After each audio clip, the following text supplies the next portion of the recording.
At first জলটা আমি একটু বয়েল করে নিচ্ছি।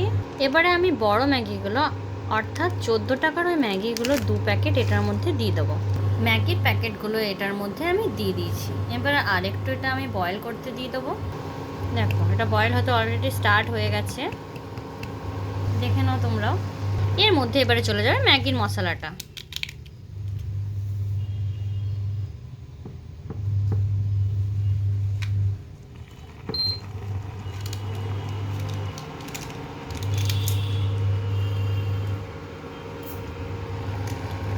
আমি খুব বেশি এটার মধ্যে ম্যাগি মশলা অ্যাড করিনি, বাট একটা প্যাকেটই শুধু অ্যাড করেছি এর মধ্যে। এই তো এবার আমি এই ভেজিসগুলো দিয়ে দেবো। এটার মধ্যে আছে গাজর কুচি, শসা কুচি আর লঙ্কা কুচি।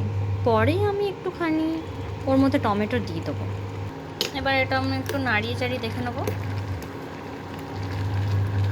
ভেজিসগুলো অ্যাড করার পর। তোমরা বলবে যে তোমরা কে কে এভাবে ম্যাগিটা খাও, ঠিক আছে, ভেজিস অ্যাড করে না। তোমরা এরকমই কেউ মশলা দিয়ে শুধু ম্যাগি খাও, সেটাও আমাকে কমেন্ট এসে কমেন্ট করো।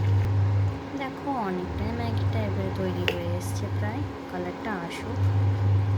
আমি একটু ওয়েট করি। তোমার ম্যাগি স্যুপ, আমার স্যুপ খেতে দারুণ লাগে। তোমাদের কাঁদতে কাঁদতে স্যুপ খেতে ভালো লাগে, কমেন্ট এসে কমেন্ট করো। হ্যাঁ, ম্যাগিটার মধ্যে এবারে চলে যাচ্ছে একটুখানি বাটার। তোমরা হয়তো কেউ বাটার অ্যাড করে খাও না, বাট আমার না বাটার দিয়ে ম্যাগিটা খুব দারুণ লাগে। একটু গলে যাক, ওটার মধ্যে মিক্স হয়ে যাক, দেন আমি এটাকে নামিয়ে নেবো, এটা সার্ভ করে নেবো। তোমরা দেখতে পাচ্ছ গাইজ, এতটা কোয়ান্টিটি হয়েছে, এটা ম্যাগি নয় ম্যাগির সবজি হয়ে গেছে। জানি না আমি এতটা খেতেও পারবো কি না। এটা আমি স্পুন দিয়ে একটু ট্রাই করবো আর বলবো। তো দেখো এটা থেকে এখনও স্টিম বেরোচ্ছে, মানে দারুণ হয়েছে।